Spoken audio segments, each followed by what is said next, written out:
the life and the struggle of the ANC developing from aspect to aspect.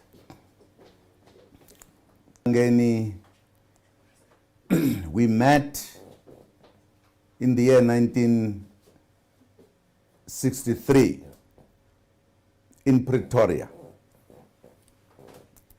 after the arrest of our group, which was a big group, which was arrested on the 9 and 10 of June, because the first group was arrested in the evening, and we were the last Kumbi that was arrested on the 10th. The arrest of that group, which was quite from Everton, who was part of the commanders who was accompanying the group to the borders with Botswana. He would have gone into Botswana, they dropped us, and then he would have come back. But the cadres at a level, Mlangeni, he had taken over that responsibility from Comrade Joe Modise, who had to leave the country when there were suspicion that he could be arrested. That arrest in June 1963, in a sense, it looks like it triggered off an arrest of many leading comrades, particularly those who were active in MK, comrades like Luke Smart from Cape Town. They were arrested. Comrades like Solomon Banjwa and others from Durban.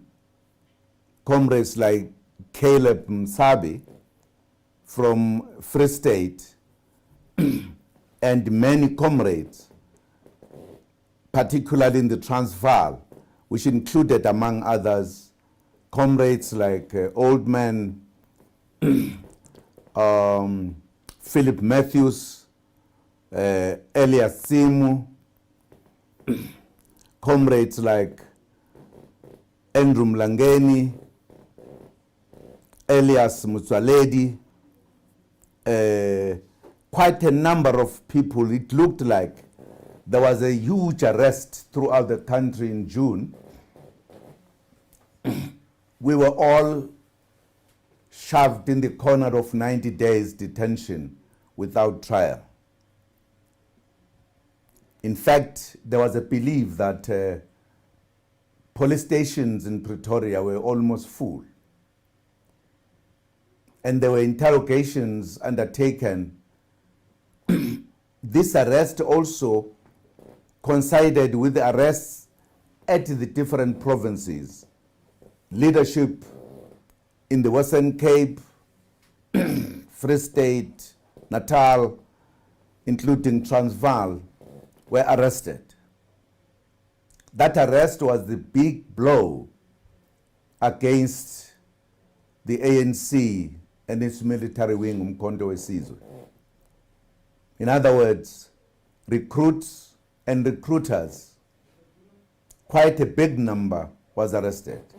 We were then put at different police stations in Pretoria to be interrogated perpetually.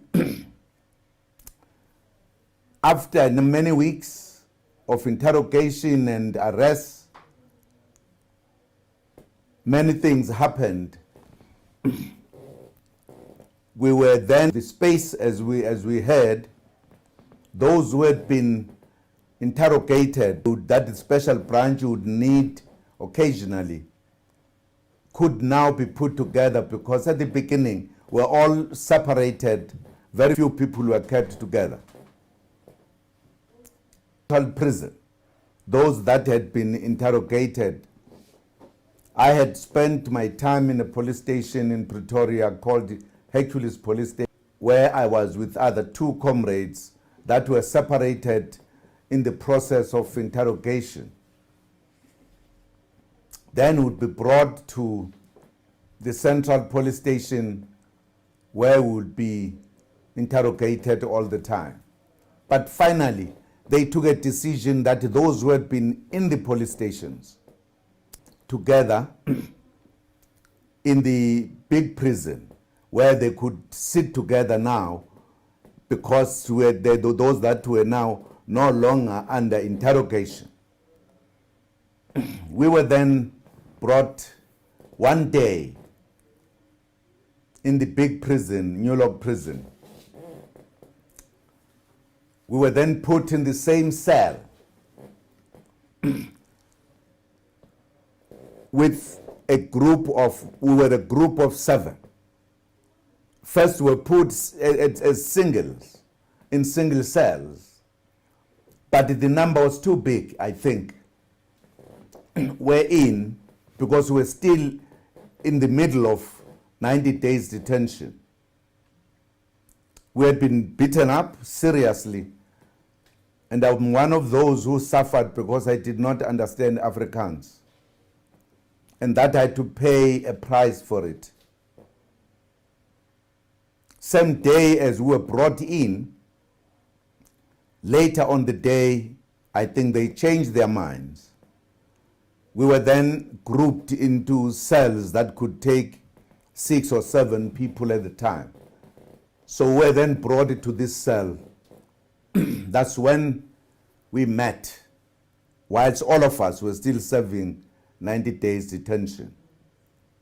In the cell, besides myself, it was Comrade Andrew Mlangeni, our leader, Comrade Levi Lombard Mbata, our commander, who was taking us across, Matthew Taba from Cape Town, an old man, Price Ndabane from Cape Town, Russell Mbani from Cape Town, Riot Mkwanazi from Durban, Justin Kuzwayo from Durban. That concluded the number that we had in our cell.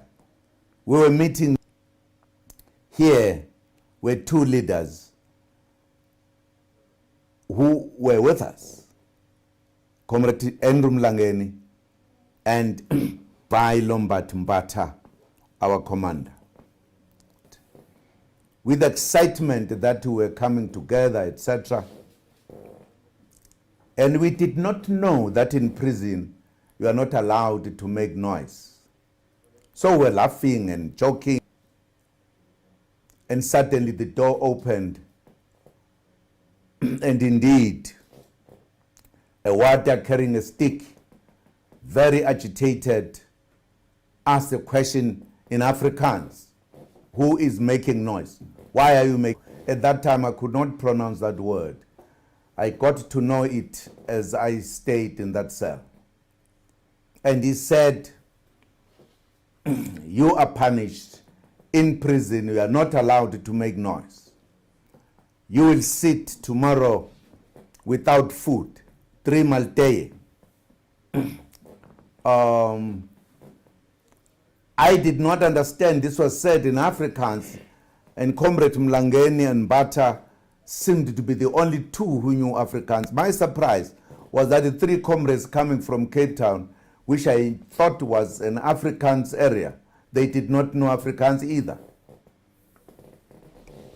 Partly, they came from the Eastern Cape to work in Cape Town, as I learned later.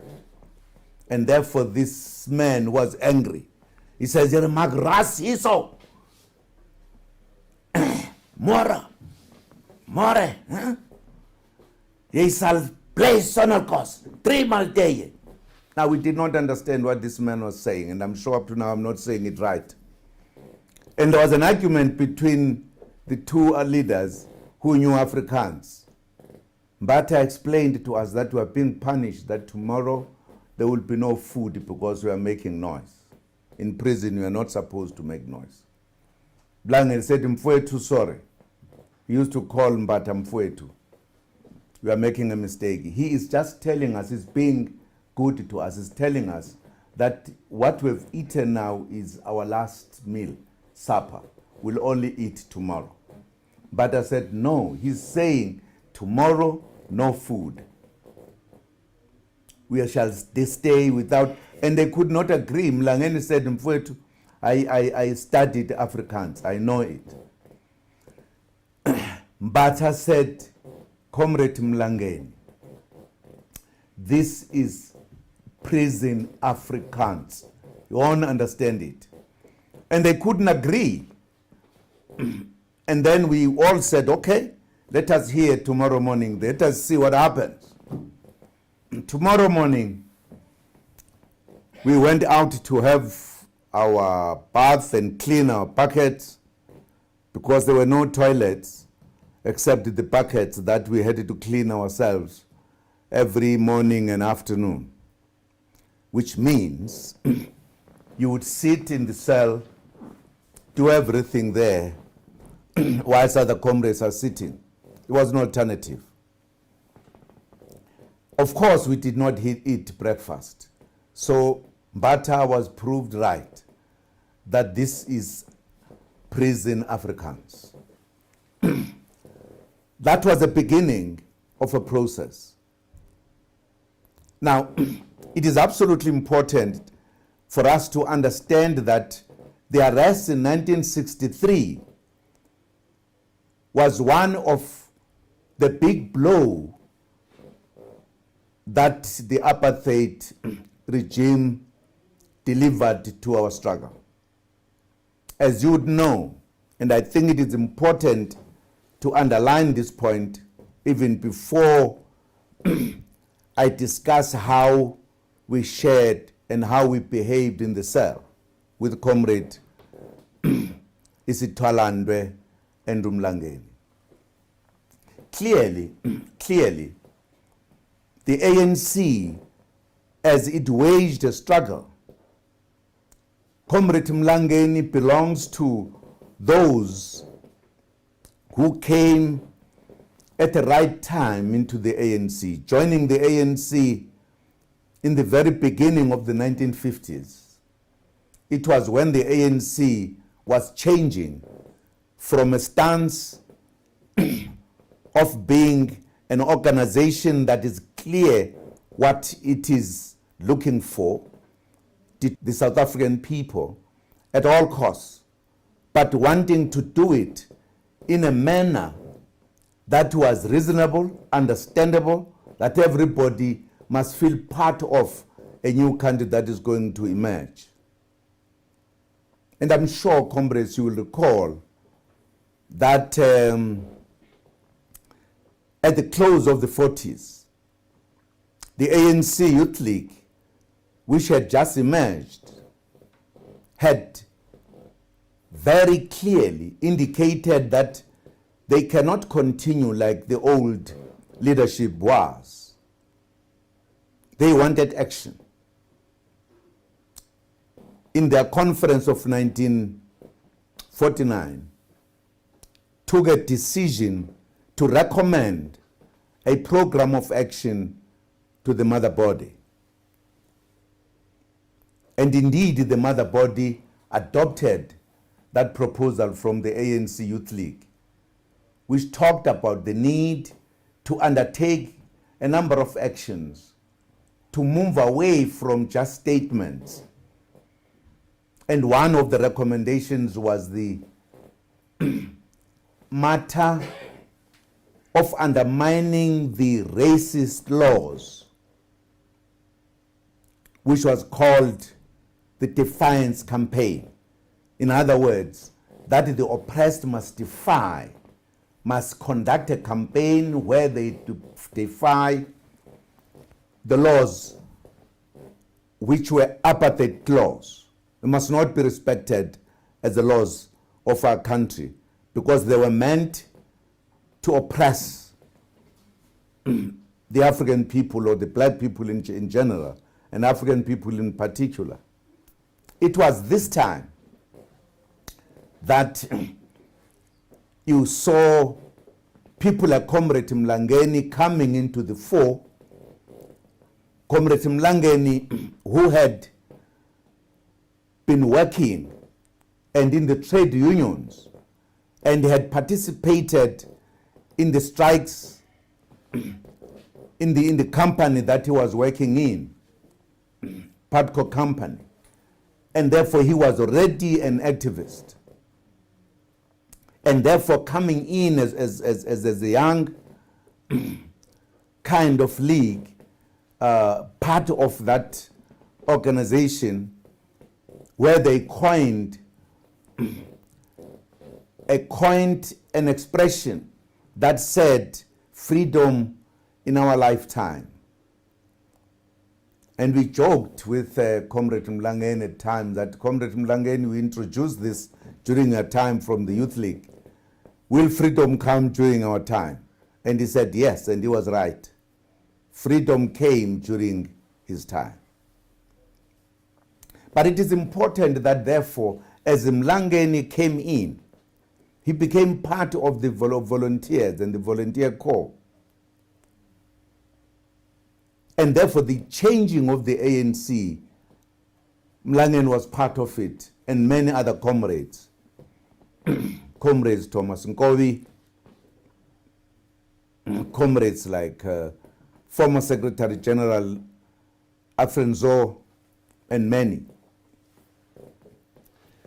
It was this time that shaped the ANC differently from other political parties, whether in the country or in the continent.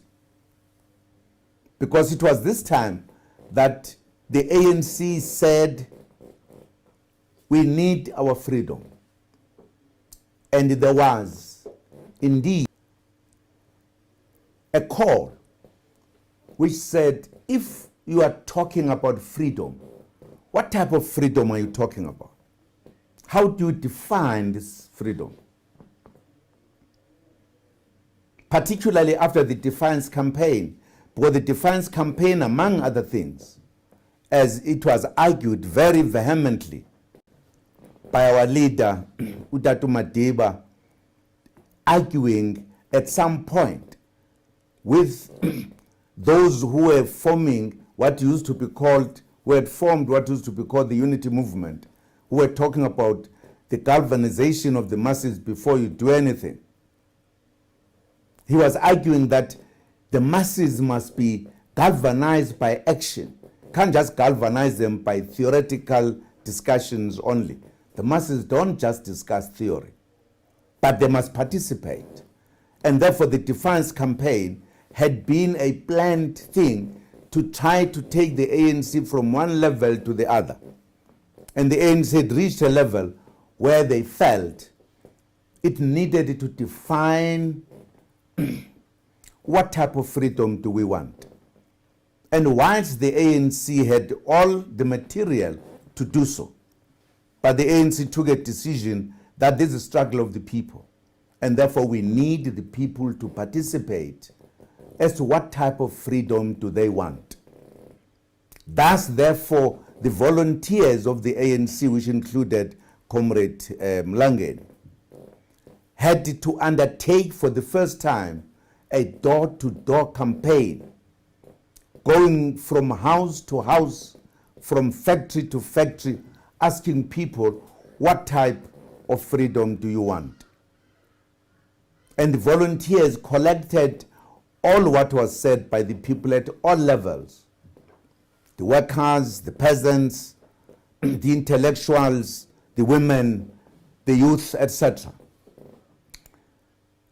Those complaints and suggestions were then put together into a charter, which was called the Freedom Charter, which then had to be adopted, to be discussed and adopted by a Congress, by a conference, by a huge conference for the first time for the Congress of the People, which began to say, when we talk of freedom, we are not just generalizing, but we are saying we are dealing with the freedom where there should be equality, because our country was ruled by a minority that was saying only them have the rights. All of us, the majority, don't have the right. The Freedom Charter became our own direction and understanding where we're coming from. And this indicated that, therefore, talking about freedom was not just talking about freedom in general, but you're talking about freedom that you could define, you could specify. Mlangeni comes from that kind of situation. It is also important that it was as the regime realized that this kind of ideological thinking or whatever, they then conducted a big national arrest of leaders of the ANC and the alliance to charge them with high treason. So the situation had been changing in South Africa from just saying we need equality, we need freedom and everything. You reach a stage where we're saying we need freedom and this is what South Africa should look like. And they said these are communist ideas and charged the leadership. And it is absolutely important, therefore, to see the ANC changing from quantity to quality, even with quality, more quality, and higher levels. Because it is this time where the enemy said, we now have to arrest these people. It was banning leaders individually, banning the organization as well in 1960, and therefore saying, kill the struggle. At this time, the debate was, what do we do? Should we continue the old traditions of non-violent struggle, or should we declare the armed struggle? That is a debate I'm sure comrades could have, because there was an interesting debate in C within the alliance. The alliance, just to clarify this, the alliance then was the ANC, was the South African Indian Congress, was Colored People's Congress, and it was as well SACTU, the South African Congress of Trade Unions. That is the alliance for now we are talking about, was behind these discussions.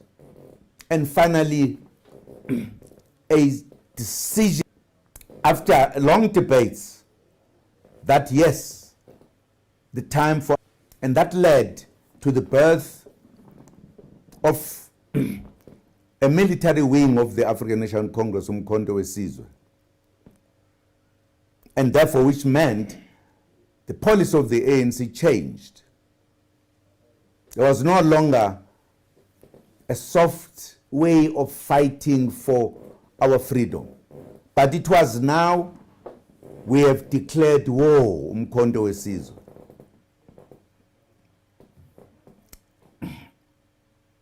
An organization called Umkhonto weSizwe had emerged because at the end of the debates, when the agreement was done, the president of the ANC, Inkosi Chief Albert Luthuli, as we were discussing the name, he said, you know, if we have been fighting somewhere, some people or somebody, and that somebody follows you to our own home, and once you get to a home, the weapon that you have in your house is a spear. And you have to defend your family and everything. And therefore, you take your spear. And he said this was an analogy. We've reached a stage where we must now take our spear. And therefore, this organization that is going to be born must call it the spear of the nation.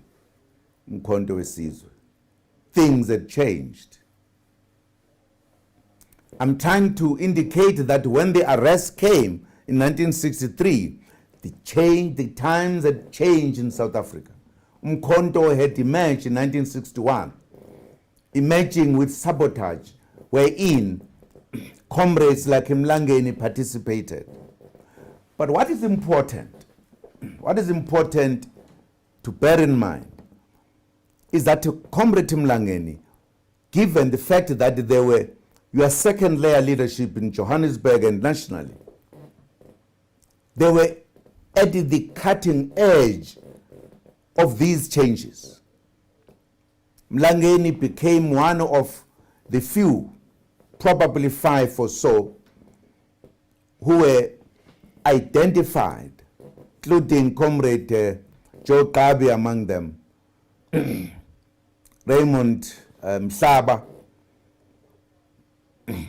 who were then a part of a group that was sent secretly out of the country to go and train in China. And nobody knew they had ever gone to China.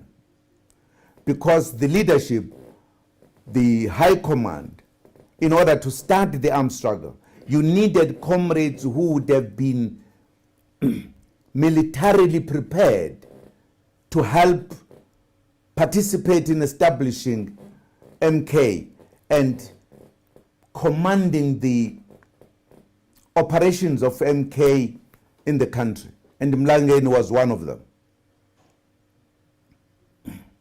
And therefore, when these arrests were taking place, it was clear that they were trying to kill the.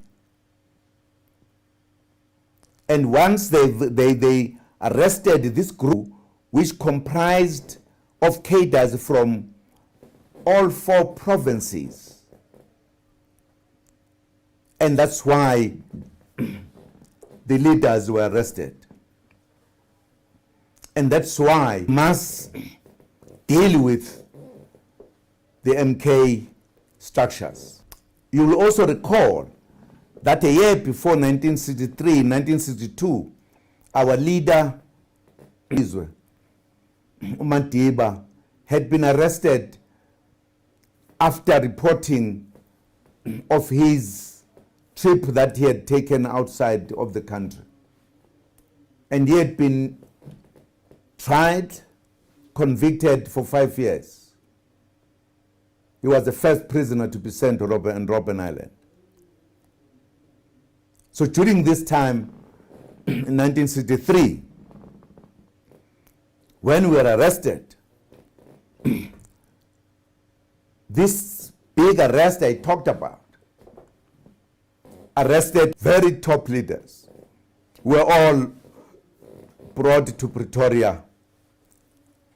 We were cadres, young cadres who were going out for military training when we were arrested in Groote Mariko near Zeerust. And then we had to serve our 90 days in Pretoria. That's why we met with Comrade Mlangeni. I just wanted to give this background that this happened because we had gone through this kind of period. And of course, it was a bonus. Whilst we were in prison, we were happy to be arrested together with the leaders as young cadres. And indeed, we got to know that Mlangeni was one of the leading cadres as we stayed in prison. A very, very easy to go. Maybe you don't know Mlangeni was a heavy smoker at the time. He said, I need my cigarette in the cell. And Levi Mbata, who had a bit of knowledge of what happens in prison, he said, look, in prison, you will have very difficult situation. He said, look, I'm not convicted, I need my cigarette. He knocked at the door. He called the warders and said, my cigarette. I left my cigarette at the reception. I want to smoke. They said, but prisoners are not allowed to smoke.